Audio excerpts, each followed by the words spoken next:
Luc chapitre 2, versets 1 à 20. C'est là que nous allons trouver le texte pour la prédication de la parole sacrée.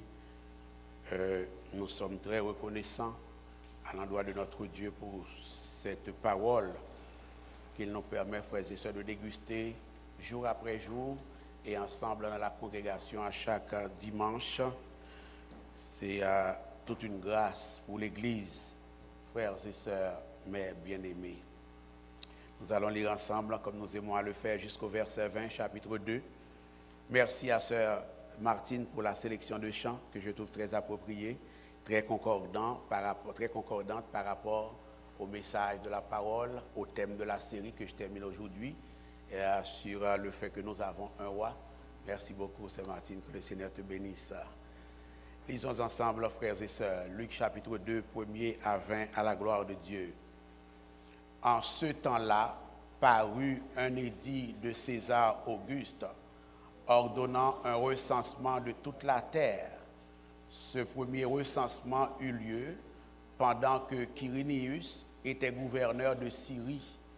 Tous allaient se faire inscrire, chacun dans sa ville.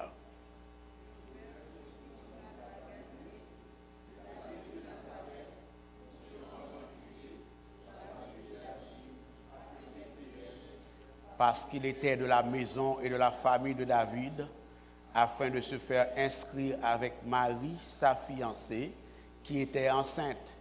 Pendant qu'ils étaient là, le temps où Marie devait accoucher arriva, et elle enfanta son fils premier-né. Elle l'emmaillota et le coucha dans une crèche, parce qu'il n'y avait pas de place pour eux dans l'hôtellerie. Il y avait dans cette même contrée des bergers qui passaient dans les champs les veilles de la nuit pour garder leurs troupeaux. Et voici, un ange du Seigneur leur apparut, et la gloire du Seigneur resplendit autour d'eux. Ils furent saisis d'une grande frayeur, mais l'ange leur dit, « Ne craignez point, car je vous annonce une bonne nouvelle, qui sera pour tout le peuple le sujet d'une grande joie. C'est qu'aujourd'hui, dans la ville de David, il vous est né un sauveur, qui est le Christ, le Seigneur. Et voici à quel signe vous le reconnaîtrez. Vous trouverez un enfant emmailloté et couché dans une crèche. Et soudain, il se joignit à l'ange une multitude de l'armée céleste, louant Dieu et disant, « Gloire à Dieu dans les lieux très hauts,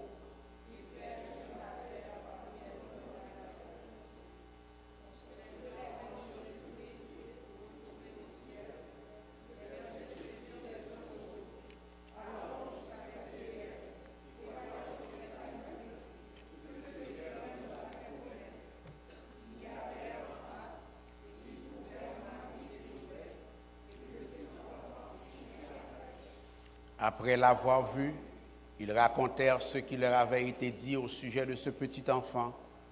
Tous ceux qui les entendirent furent dans l'étonnement de ce que leur disaient les bergers. Marie gardait toutes ces choses et les repassait dans son cœur. Et les bergers s'en retournèrent, glorifiant et louant Dieu pour tout ce qu'ils avaient entendu et vu, et qui était conforme à ce qui leur avait été annoncé. Dès le Seigneur bénir sa parole, frères et sœurs, pour la plus parfaite édification commune de nos âmes. Veuillez vous rasseoir, mes bien-aimés dans le Seigneur. Merci d'avoir lu la parole avec joie, avec humilité, avec reconnaissance, frères et sœurs. La naissance de notre roi. La naissance de notre roi. J'ai commencé cette trilogie avec ce titre disant « Nous avons un roi ». À la lumière du psaume 24, nous avons regardé les conditions d'accès à la montagne de ce roi, au palais de ce roi ou alors au royaume de ce roi. Dimanche dernier, nous avons approfondi ce que David nous révèle dans le psaume 24 quant aux conditions d'accès au royaume de ce roi. J'ai canalisé votre regard sur le fait que le fils de David, le roi des rois, Jésus de Nazareth, a approfondi ce que David a dit dans le psaume 24 lors de sa conversation en privé avec Nicodème. Je ne veux pas revenir sur ces conditions-là. Habituellement, je le fais. Et puisque c'est le dernier message de la série, je ne le ferai pas. Aujourd'hui, nous allons voir la naissance du roi du royaume. Nous allons faire quelques observations sur la naissance du roi. Le but de cet exercice, je reviendrai sur cela, mais le but de cet exercice est conforme au plan de Dr Luc lui-même en rédigeant l'évangile selon saint Luc. En rédigeant l'évangile selon saint Luc, Luc fait remarquer qu'il écrit ces choses afin que Théophile reconnaisse la certitude des enseignements qu'il avait reçus. L'exercice de faire quelques observations sur la naissance de notre roi se situe dans cette intention de l'auteur de l'évangile selon saint Luc, en l'occurrence le docteur Luc. C'est afin que l'Église baptiste française l'Oratoire et tous ceux qui nous écoutent en ce moment en ligne puissent reconnaître, ou tout au moins se rappeler, la certitude des enseignements qu'ils ont reçus déjà sur le roi. Avec toute la grande facilité, je dirais même l'extrême facilité, par la grâce de Dieu, qu'on lui reconnaît, le docteur Luc décrit la naissance de Jésus qui allait changer définitivement le cours de l'histoire de l'humanité, frères et sœurs, par ses implications les plus profondes. Vous le savez déjà, mes bien-aimés en Christ, chers amis internautes, ce fut pas une nuit comme toutes les autres, dans un petit village obscur et reculé d'Israël, le village de Bethléem, que Dieu a décidé que l'enfant Jésus soit né pour accomplir ses promesses de salut envers l'humanité pécheresse. Toutefois, frères et sœurs, à bien observer, si la naissance de Jésus, ou bien de l'enfant Jésus, ressemblait à la naissance de n'importe quel autre enfant, l'enfant Jésus, lui, était différent de tous les enfants nés avant et après lui.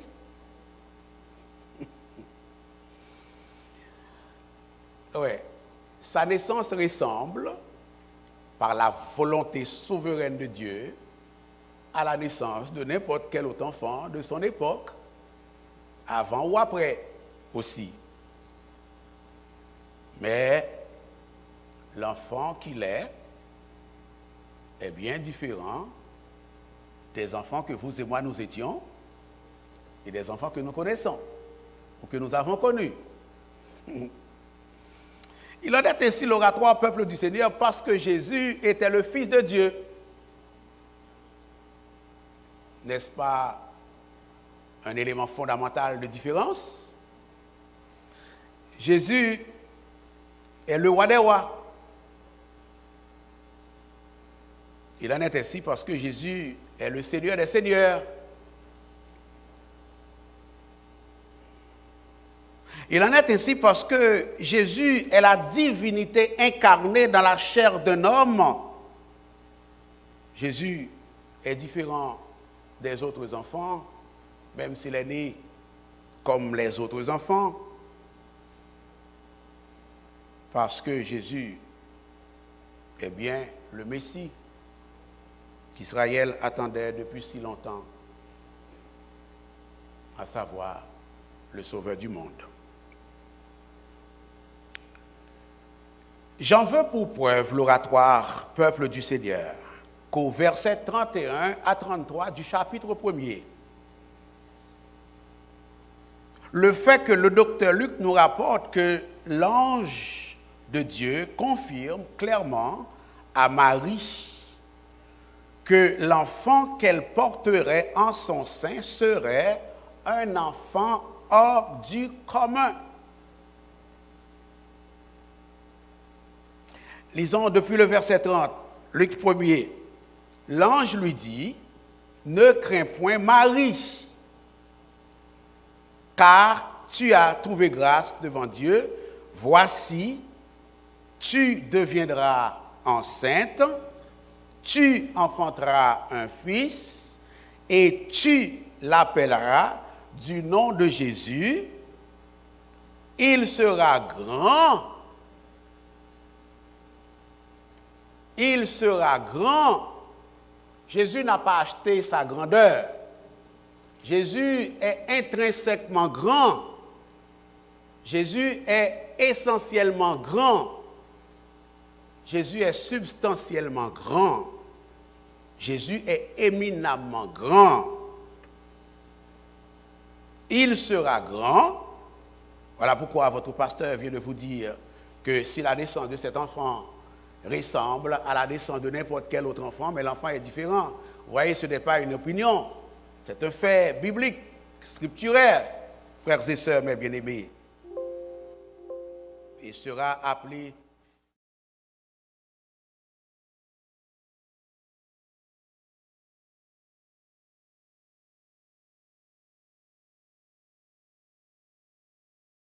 pas suffisant pour la compréhension, pour l'intelligibilité, frères et sœurs. Le Saint-Esprit de Dieu de rajouter, il régnera sur la maison de Jacob éternellement. J'aime voir quand le Saint-Esprit fait ces choses-là, qui nous paraît redondant, comme si c'était des pléonasmes, mais dans un but pédagogique, frères et sœurs. Il régnera sur la maison de Jacob éternellement, mais ça suffit, je comprends.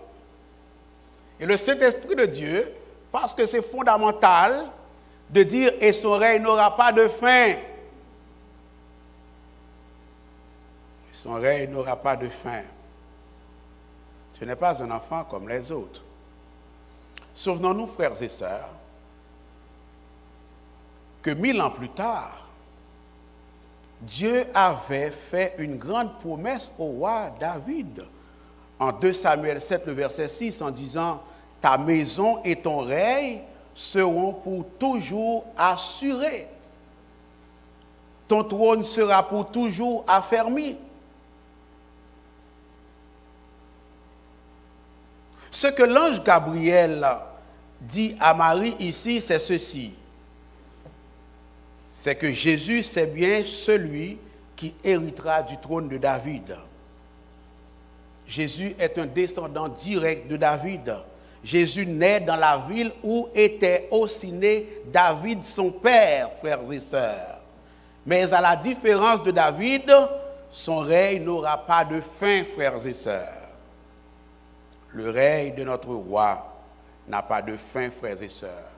Ainsi, notre règne avec ce roi n'aura non plus de fin. Est-ce qu'on est là, frères et sœurs? Ceux qui règnent avec lui, bien, le règne n'auront pas de fin en lui. Par la naissance de Jésus, frères et sœurs, Dieu est entré dans la société des hommes, dans la peau d'un homme enfant ou dans la peau d'un enfant homme, le créateur de l'univers. Incidemment, Saint Jean dira que la parole éternelle a été faite chair et elle a habité parmi nous. Nous aimons dire, elle a tabernaclé parmi nous avec les théologiens modernes, frères et sœurs. Cela dit, mes bien-aimés, pour la doctrine, pour la foi et pour l'espérance. J'aimerais ce matin attirer votre attention sur quelques faits, quelques observations entourant la naissance du roi Jésus, de l'enfant roi, notre roi, frères et sœurs. Mon but, je l'ai expliqué, c'est d'approfondir ou de vous permettre d'approfondir votre compréhension de la signification de la venue de Jésus, de vous permettre d'approfondir votre compréhension, votre connaissance, votre enseignement sur la célébration, la signification de Noël, frères et sœurs. Pendant que vous allez devoir vous occuper de la famille, dans peu de jours, dans peut-être 2 semaines, 3 semaines, chacun en ce qui le concerne, pendant que vous allez devoir vous occuper de la musique à composer, ou bien à écouter, ou à transférer, à envoyer, à partager, pendant que vous allez devoir vous occuper des cartes de vœux, et le cas échéant des cartes cadeaux, pendant que vous allez devoir vous occuper des livres à lire, à acheter sur le sujet, à faire cadeau, des spectacles à vivre sur le sujet, j'aimerais, frères et sœurs, pouvoir continuer à vous outiller sur le sujet de la venue de Jésus ou de l'incarnation de notre Sauveur. Je crois que cet exercice vaut son pesant d'or, mes bien-aimés, dans un contexte où le monde fête la naissance de Jésus-Christ pour toutes sortes de raisons, sans pour autant connaître les vraies raisons de cette célébration. À une époque, l'oratoire Peuple du Seigneur, où Noël semble se transformer en un événement social sécularisé, tentant petit à petit de s'écarter, frères et sœurs, de son sens véritable, le peuple du royaume de Dieu, l'Église du Seigneur, a besoin, dans la grâce du Seigneur, de fortifier sa compréhension, d'affermir sa compréhension, d'approfondir l'enseignement qu'il a reçu quant à la venue du roi des rois au monde, en vue de pouvoir mieux vivre sa foi et mieux la partager. Ça va l'Église, car c'est à cela que nous sommes appelés en tant que peuple du royaume. D'où l'oratoire, peuple du Seigneur. La première observation sur laquelle j'aimerais attirer votre attention ce matin est celle-ci, à savoir que la naissance de Jésus, c'est un fait d'histoire. Est-ce qu'on a là? La naissance de Jésus est un fait d'histoire.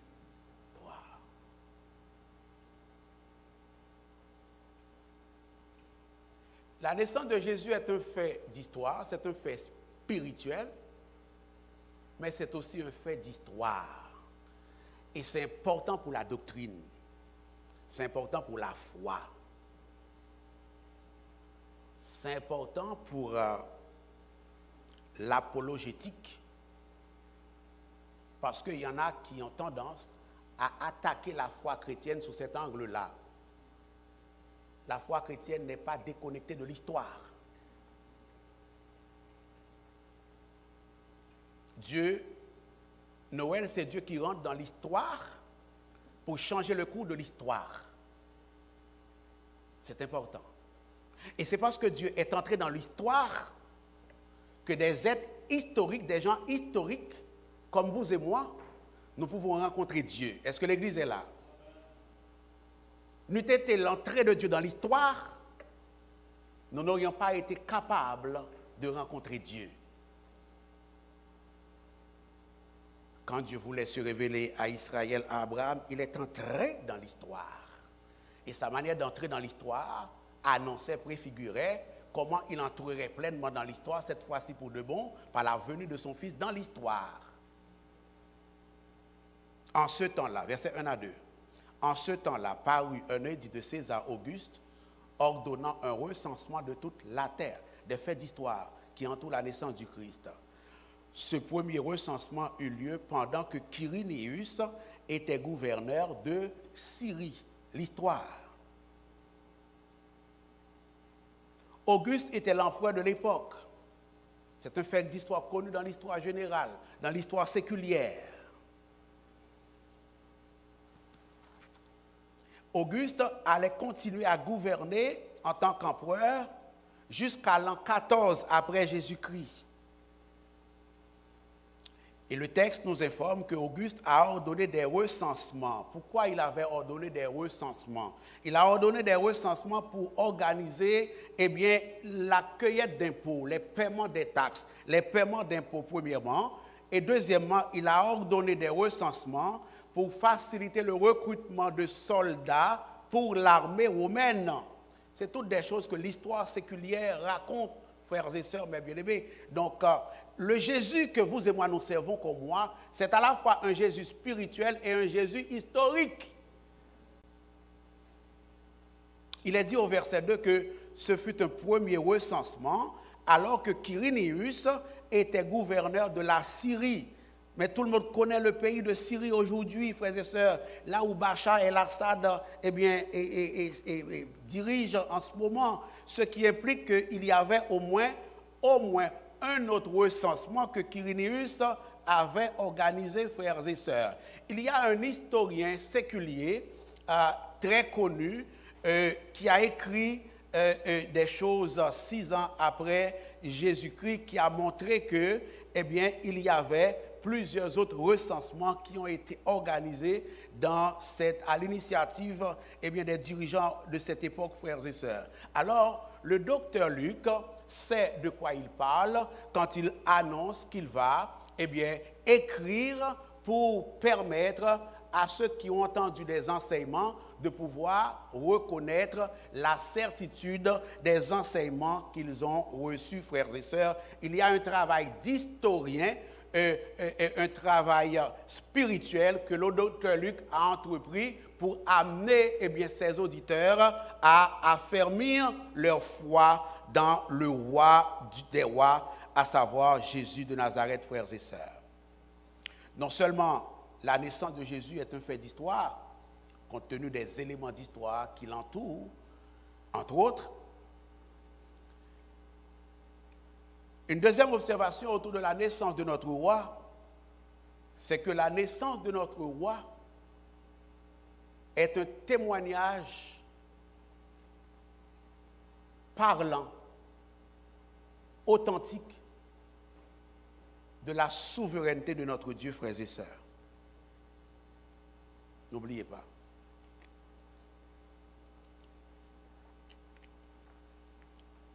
La naissance de notre roi, deuxième observation, témoigne de manière éclatante de la souveraineté de notre Dieu.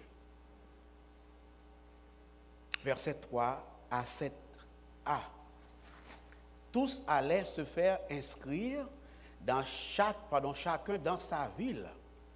Joseph aussi monta de la Galilée, suivez bien le contexte, de la ville de Nazareth pour se rendre en Judée, dans la ville de David, appelée Bethléem, parce qu'il était de la maison et de la famille de David. Verset 5, afin de se faire inscrire avec Marie, inscrire pour le recensement donc, sa fiancée, qui était enceinte, pendant qu'ils étaient là, et pendant qu'ils étaient là seulement, le temps où Marie devait accoucher arriva, et elle enfanta son fils premier-né, c'est-à-dire le roi des rois, l'enfant Jésus. D'après le prophète Michée, je n'aurai pas le temps de le regarder avec vous, Michée 5, verset 1er, le Messie devait naître à Bethléem. Vous vous rappelez, frères et sœurs, n'oubliez pas cela. Si ça vous échappe, vous ne comprendrez pas l'observation concernant la souveraineté de Dieu que la naissance de Jésus laisse transparaître, frères et sœurs. Okay? D'après Michée 5, verset 1er, le roi devait naître à Bethléem. Okay? Et Joseph et Marie, eux, ils habitent à Nazareth.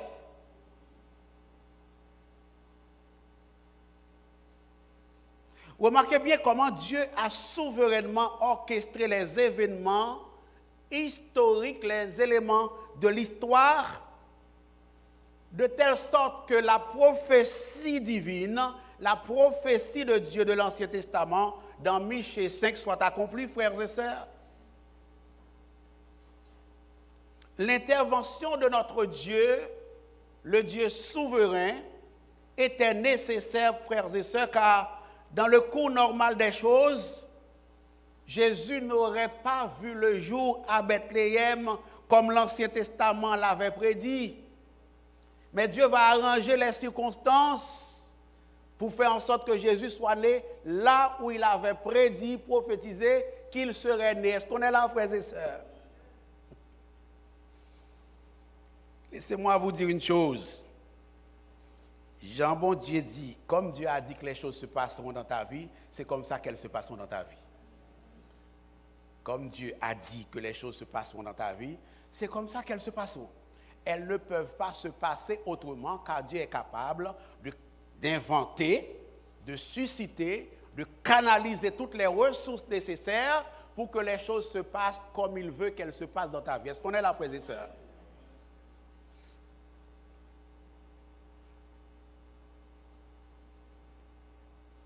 Joseph et Marie habitaient à Nazareth. Marie est enceinte. Donc, à moins d'une intervention divine, Jésus va être né à Nazareth. Auquel cas, le Saint-Esprit serait menteur. Lui qui avait parlé par le truchement des saints prophètes, disant qu'il serait né à Bethléem. Mais non, c'est mal connaître Dieu. Dieu a pris les grands moyens, frères et sœurs, pour que son plan se réalise à la perfection. Qu'est-ce que Dieu a fait? Puisque Dieu, le livre des Proverbes nous dit, Dieu, le cœur du roi est un courant d'eau dans la main de l'Éternel, il l'incline partout où il veut. C'est parce que nous lisons Proverbe 21, verset 1er. Mais voilà. Dieu a mis à cœur à l'empereur Auguste. L'empereur Auguste, c'est comme le président des États-Unis d'aujourd'hui, ou peut-être comme le président de la Fédération de Russie d'aujourd'hui. C'est un homme puissant. Mais, quelque puissant qu'il ait été, il ne pouvait pas résister à ce que Dieu lui a commandé. Ça va l'Église? Dieu lui a mis à cœur de publier un édit qui fera en sorte que Joseph et Marie soient obligés de se rendre à Bethléem. Combien de mois Marie avait? Peut-être 7 mois. Je ne sais pas trop. Le texte ne le dit pas. Il n'y en a pas un qui le dit. Mais 6-7 mois.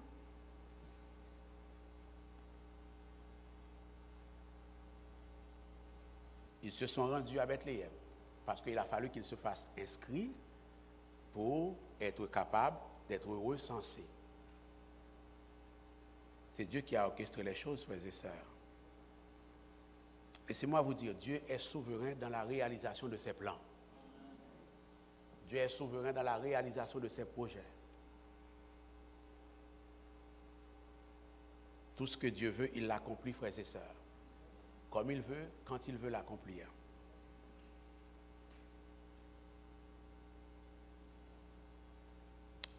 J'aimerais ça que le peuple de Dieu réalise ce matin que nous servons un Dieu qui ne reçoit d'ordre de quiconque et qui prend des décisions sages, des décisions rondement rondes pour accomplir ses plans. Les circonstances sont entre ses mains, les temps sont entre ses mains, les ressources sont entre ses mains. Il les oriente où il veut, quand il veut. Je ne sais pas qu'est-ce que vous attendez de la part de votre Dieu, mais une réflexion sur cette intervention de Dieu dans l'histoire pour réaliser son plan devrait servir à me motiver à la foi ce matin. Devrait servir à vous motiver à la foi ce matin. Ce n'est pas ici, dans la naissance du Christ, que Dieu est seulement souverain. Dieu est souverain dans d'autres événements encore de l'histoire, de votre vie, de ma vie, de l'Ancien Testament, du Nouveau Testament. Ces choses ont été écrites pour notre instruction. Si Dieu a rendu possible ce qu'il a voulu faire, à savoir que Jésus soit né à Bethléem, il y a peu, ils étaient à Nazareth. Dieu a forgé une circonstance pour qu'ils se rendent là à Bethléem. Je commande que Dieu passe des instructions à vos médecins traitants ce matin au nom de Jésus. Je commande que Dieu passe des instructions à vos maris, à vos enfants ce matin au nom de Jésus. Je commande que Dieu passe des instructions à vos patrons au nom de Jésus. De la même manière que Dieu a tenu dans sa main le cœur de cet homme pour lui dire, écoutez, publie-moi un recensement. Que Dieu passe des instructions dans ton entourage aujourd'hui, dans ton corps physique, que Dieu passe des instructions à ta maladie. Ce démon qui t'ennuie, qui te tracasse, qui tracasse ta famille, tes enfants, que Dieu lui passe des instructions au nom de Jésus. Il est capable de le faire. Non seulement la naissance de Jésus nous montre que cette naissance est un fait d'histoire. Non seulement cette naissance nous prouve noir sur blanc que le Dieu que nous servons est un Dieu souverain, frères et sœurs, mais cette histoire nous enseigne aussi que la naissance de notre roi s'est faite dans l'abaissement le plus total. Verset 7b, en parlant de Marie, elle l'emmaillota, en parlant du roi qui venait d'être né, elle l'emmaillota et le coucha dans une crèche parce qu'il n'y avait pas de place pour eux dans l'hôtellerie. On a ici l'abaissement comme élément central, frères et sœurs. On l'emmaillota. Qui m'a dit emmailloté comme ça? Ce n'est pas roi des rois. On le coucha dans une crèche. Voyez-vous la profondeur de l'humiliation du roi, frères et sœurs? Pourquoi? Parce qu'il n'y avait pas de place pour eux dans l'hôtellerie. Le français dit l'hôtellerie, mais c'est un abri de fortune, oui, frères et sœurs. Est-ce que l'église est là? L'hôtellerie, c'est un grand mot. Pourquoi penser que c'est les hôtels? N'allez pas croire que c'est les hôtels que vous connaissez, non? C'est même pas un motel, non? C'est un abri de fortune, un abri de circonstances, oui, frères et sœurs. D'après ce que l'ange dit à Marie, l'oratoire, Jésus sera le Fils de Dieu. Jésus sera Fils de Dieu non seulement en tant que roi éternel, mais aussi en tant que conçu par l'œuvre, le miracle, l'action du Saint-Esprit de Dieu. Luc 1er, 35. Ne voilà-t-il pas que ce roi, il n'y a pas de place pour lui dans l'hôtellerie? La naissance du Christ nous donne d'observer, frères et sœurs, l'immensité de la grâce de notre Dieu, de ce Dieu qui se plaît à s'humilier pour sauver l'humanité, frères et sœurs. Marie le couche dans une mangeoire. À première vue, vous pouvez dire, mais c'est normal. Pourquoi? Parce que le contexte suggère un contexte de campagne, un contexte paysan, un contexte de ruralité. Il n'y en a pas d'autre endroit. Mais au fond, frères et sœurs, ce n'est pas si normal que ça, que l'héritier du trône de David, frères et sœurs, qui n'aura jamais de successeur, puisse être emmailloté, couché dans une mangeoire. C'est le Fils du Très-Haut. Comment se fait-il qu'il soit né dans des conditions semblables? Le plus grand roi de l'histoire naît dans la plus grande simplicité, frères et sœurs, comme cela est arrivé avec la naissance de Jésus. Ce n'est pas normal. Et c'est ce qui est arrivé. Et alors pourquoi, pasteur? Pourquoi l'Église? Sachant que notre Dieu ne fait jamais rien pour rien. Dieu ne fait jamais rien sans raison. Pourquoi c'est arrivé? Ce n'est pas normal et c'est arrivé. Quel est l'enseignement? Quelle est la leçon? Quelle est la pédagogie de Dieu?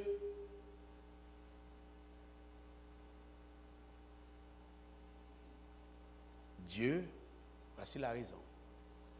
Dieu a voulu s'abaisser au strict minimum de la réalité de l'abaissement afin de s'assurer, ouvrez les oreilles, afin de s'assurer que tous ceux qui le veulent puissent s'approcher de lui sans obstacle. N'est-ce pas une bonne nouvelle? Il connaît le cœur de l'homme, il connaît le cœur des hommes. S'il était né dans les hauteurs, il sait pertinemment bien qu'il y a des gens qui ne pouvaient pas monter dans les hauteurs. Est-ce qu'on est là, frères et sœurs? Il a choisi d'être né dans un endroit où il est accessible tant aux pauvres qu'aux riches. Si les grands de ce monde ne veulent pas venir s'abaisser pour le suivre là où il est, c'est leur problème. Mais il se met dans un endroit où tous peuvent accéder. Ça va l'église du Seigneur? Quelle grâce! Dieu a voulu, par le fait même, frères et sœurs, donner un signal fort quant au fait que Jésus est un roi d'une autre dimension, un roi d'une autre catégorie, un roi qui n'est pas roi selon la perception du monde, selon la compréhension du monde de la royauté. Est-ce que l'Église de Dieu est là? Un roi, comme il a dit lui-même, dont le royaume n'est pas de ce monde. C'est comme ça fonctionne le royaume de Dieu. Dans le royaume de Dieu, on s'abaisse pour s'élever. Est-ce que l'Église est là? Un roi qui enseigne par sa naissance que ce sont ceux qui s'abaissent qui seront élevés dans son royaume.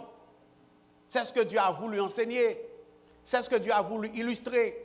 Dieu se sert de la vie de son Fils pour illustrer comment on accède au royaume de Dieu. On accède au royaume de Dieu par l'abaissement et non par la grandeur.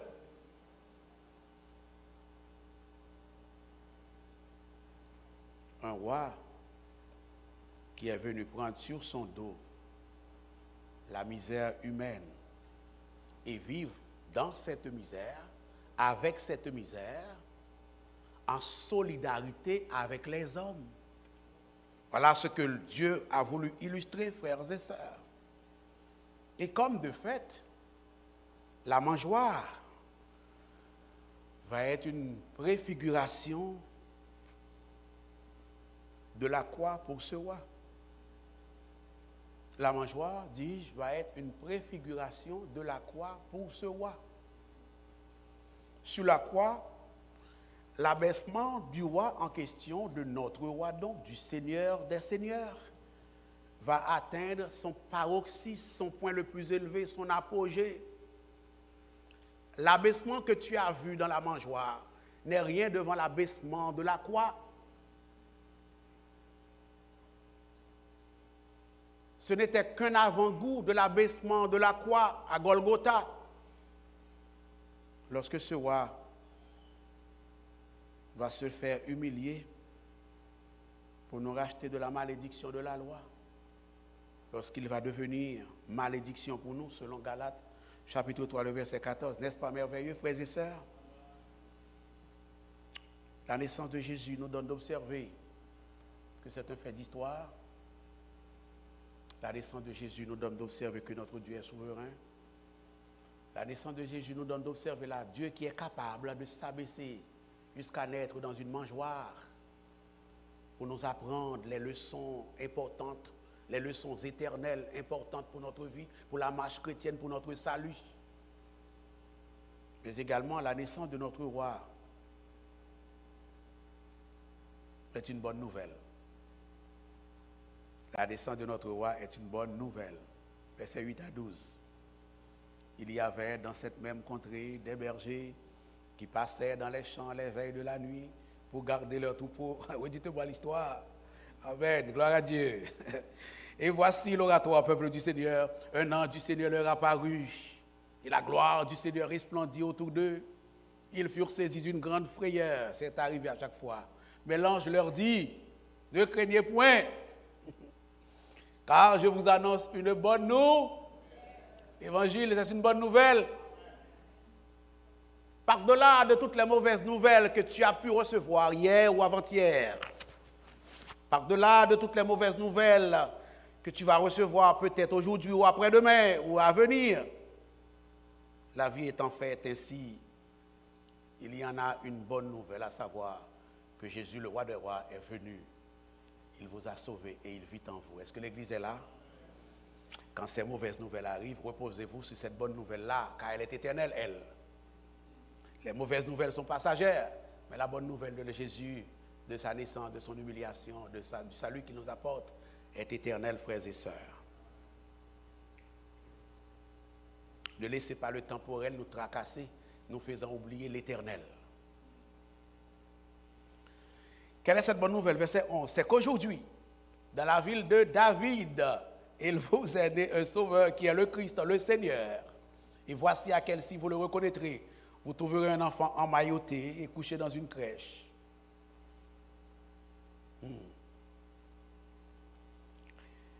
À remarquer que l'ange rassure les gens, frères et sœurs. Ne craignez point, car je vous annonce une bonne nouvelle. Dieu veut vous rassurer d'une chose aujourd'hui,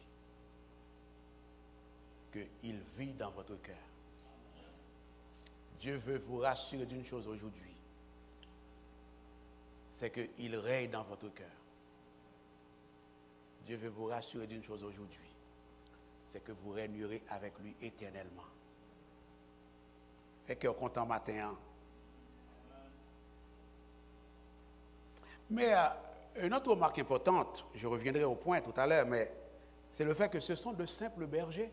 En études bibliques, depuis qu'on a commencé à étudier sur le royaume de Dieu, je vous ai fait remarquer que la classe des bergers appartenait à la classe sociale la plus basse de l'époque. Les bergers sont des gens simples. Les bergers sont des gens pauvres. Ce n'est pas comme aujourd'hui. Mais ces bergers ont eu l'annonce en premier. Est-ce qu'on est là, frères et sœurs? Ça aussi, Dieu nous parle. Le fait que la nouvelle soit communiquée aux bergers d'abord vient corroborer ce que Marie disait dans son action de grâce, dans le Magnificat, au verset 52, à savoir que Dieu était sur le point de renverser l'ordre des choses, que Dieu était sur le point de renverser les puissants, et que ce même Dieu était sur le point d'élever les humbles. C'est ce que nous voyons à travers l'association des bergers à la primeur de l'information, frères et sœurs. Incidemment, Jésus dira au début de son ministère qu'il est venu annoncer la bonne nouvelle aux pauvres. La bonne nouvelle n'est pas pour les pauvres seulement, mais c'est une façon pour dire les pauvres que vous avez quelqu'un qui parle maintenant en votre nom. Désormais, il y a quelqu'un qui parle en votre nom. L'ange annonce la bonne nouvelle aux bergers, frères et sœurs.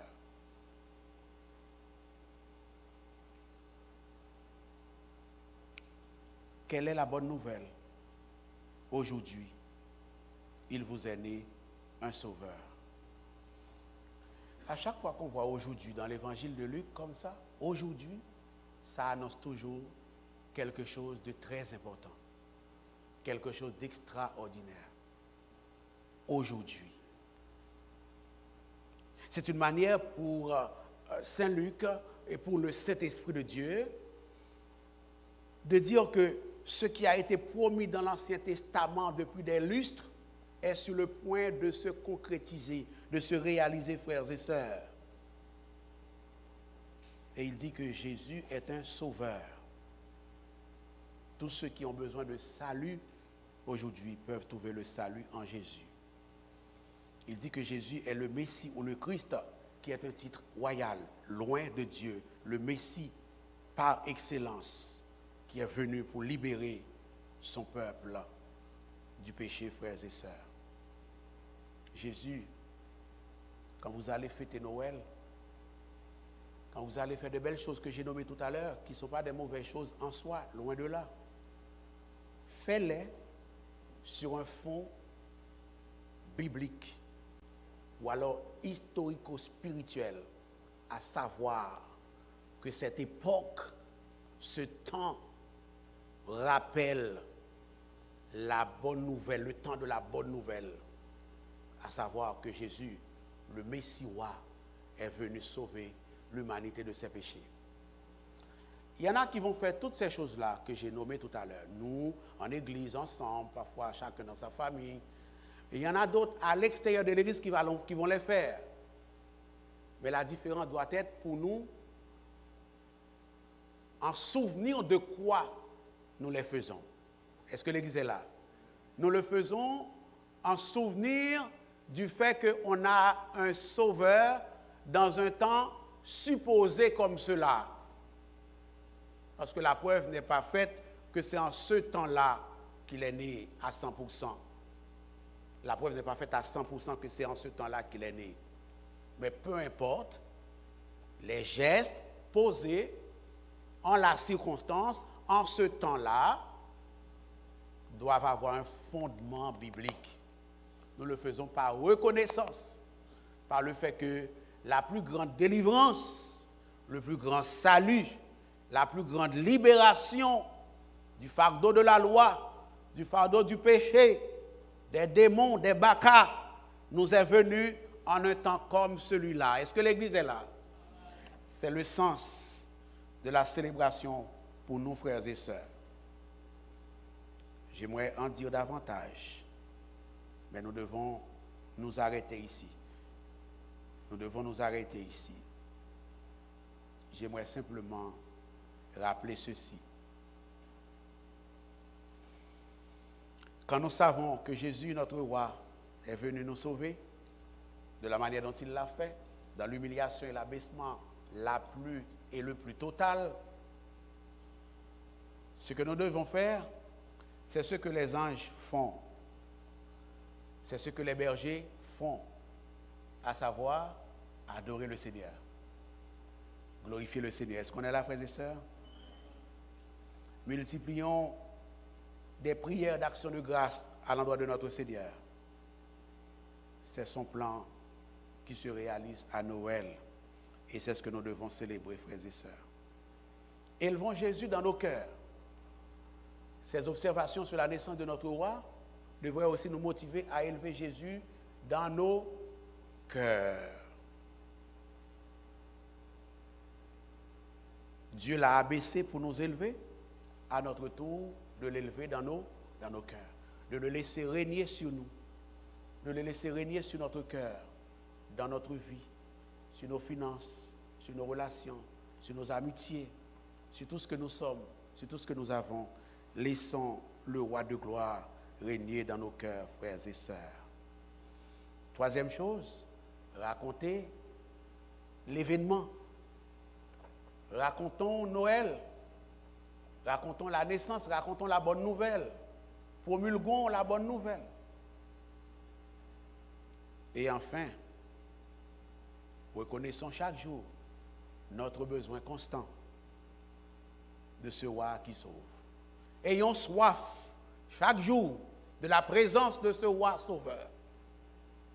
C'est pour notre bien, c'est pour notre progrès spirituel, c'est pour notre consolation, c'est pour l'affermissement de nos cœurs et de notre âme. Frères et sœurs, mes bien-aimés, son règne est un règne de pardon, son règne est un règne de salut, son règne est un règne de délivrance, son règne est un règne de consolation, son règne est un règne de grâce. Laissons-le régner dans nos cœurs, frères et sœurs. Il allait mourir à la croix pour subir la peine de nos péchés. Jésus nous demande, à notre tour, de nous abaisser devant lui et d'avoir toujours besoin de lui, frères et sœurs. Et glorifions-le à l'instar des bergers. Laissez-moi vous dire, je termine là-dessus. Jésus est roi. Il est le fils de David. Il est le fils de Dieu. Je termine là-dessus. Je vois les regards là, mais je vois, j'arrive. Jésus est roi. Jésus est sauveur. Jésus est Seigneur. Jésus est grand. Nous l'avons vu ensemble dans le texte. Mais vous savez, nonobstant toutes ces choses-là, Jésus ne peut rien faire pour moi si je ne veux pas. Est-ce qu'on est là? Malgré sa grandeur, malgré sa royauté, malgré sa seigneurie, malgré sa filiation davidique et divine, il ne peut rien faire pour moi si je ne collabore pas avec lui. Quand nous parlons de collaboration, nous parlons de petits mots. Abaissement. Est-ce qu'on est là? Un abaissement consistant à reconnaître notre besoin de lui, notre incapacité à lui plaire par nous-mêmes, à nous sauver par nous-mêmes, à nous consoler par nous-mêmes, à nous élever par nous-mêmes et à le laisser nous élever, frères et sœurs. C'est important pour quand on vient au salut, c'est important pour quand on circule, quand on vit dans le salut. La vie chrétienne est une vie, ou alors est censée être une vie d'abaissement, une vie d'humiliation à Dieu, frères et sœurs. Dieu élève ceux qui s'abaissent. Dieu guérit ceux qui se croient malades. Si c'est ego ne se croit pas malade, Dieu ne le guérira pas. On parle en particulier de maladies spirituelles. Est-ce que l'Église est là?